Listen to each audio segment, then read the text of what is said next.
klippa þetta út.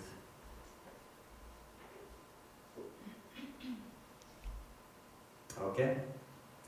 Við skulum bara halda áfram. Hann áformaði að byrja upp á nýtt því að syndin var svo skelfileg. Og svo segir í 6. kaflanum, og nú það frá 8. versi, en Nói fann náð í augum Drottins. Ef við lesum í Biblíunni, þetta ekki mjög margar kynslóðir frá Adam til Nóa, bara örfáar. Og þá var syndin orðin svona mikil að Guð þurfti að byrja upp á nýtt.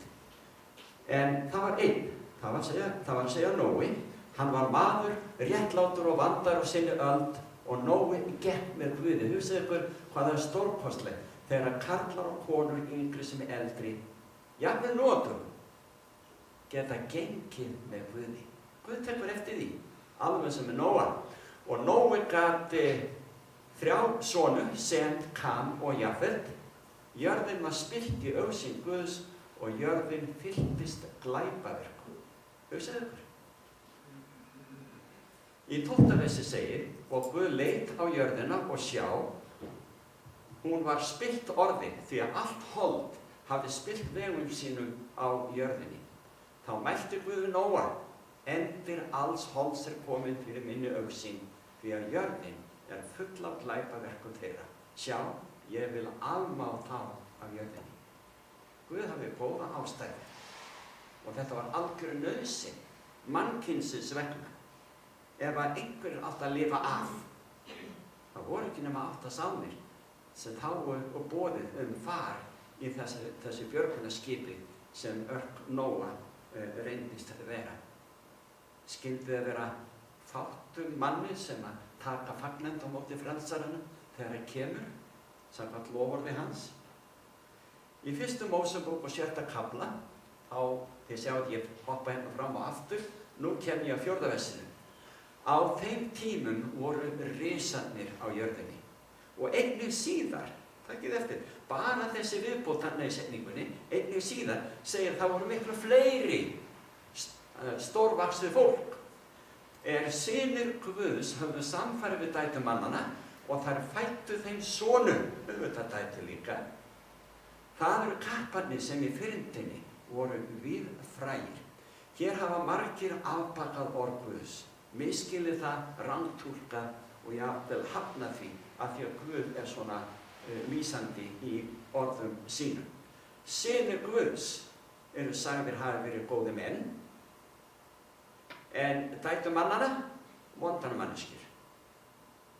Hér er átt við aftur að bara fólk Guðs annars vegar og fólk sem var afvega vilt hins vegar, bæði kallar og konur, fóru að koma auga á hvort annað, svona yfir í hóp hvers annars og fóru að taka sér maka, hvort þetta kall eða kona, í þessum mismunandi þeir tveimur hópum.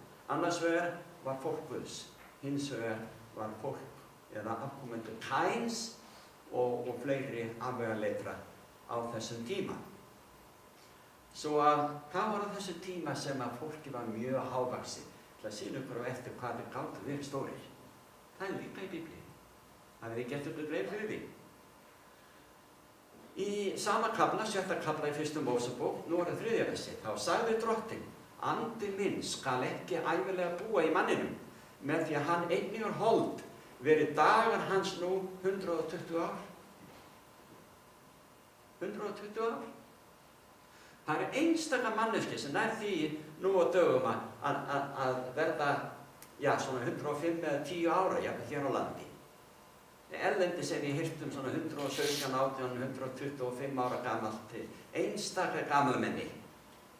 En nokkurn veginn er það 120 ár, það eru takmörk.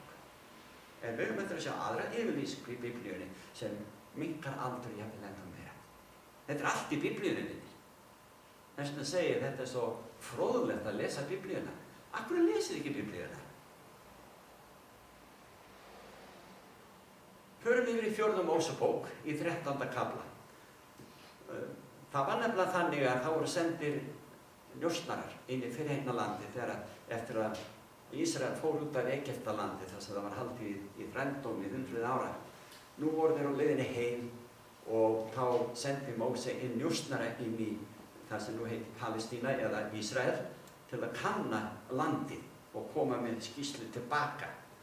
Og þeir sem kannað höfðu landið, segir þarna í 13. kaflanum í 4. Mósebók, sögðu: Vér sáu þar risa, Anaks sonur, sem eru risaættar og við vorum í augum okkar sjálfra sem engisbrettur. Getið þið ímyndað ykkur? Ég var að tala við kona mín á dögunum svona þessa risa, svona í undirbúningi að þessari hugleikju með ykkur. Og hún sagði bara við mig, mér finnst þetta eitthvað svo fráhrindandi, mér líkar þetta ekki. Svona stórmenni.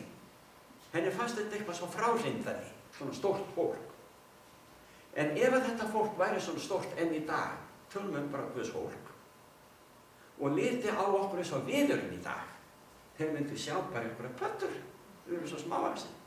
Enda sögðu njósnararnir þegar þeir komu tilbaka að í augum vorum við sem engisbrettur og einnig í augum þeirra, það er að segja stórmennana í Palestínu, þar sem nú er Ísrael líka. Og þarna er verið að segja frá því í Biblíunni á ýmsum tímum að það var stórvaxið fólk og löngu seinna, en eftir daga sem sagt, upphafskynslóðana, það voru enn stóri menn og við erum að kynnast því hérna núna.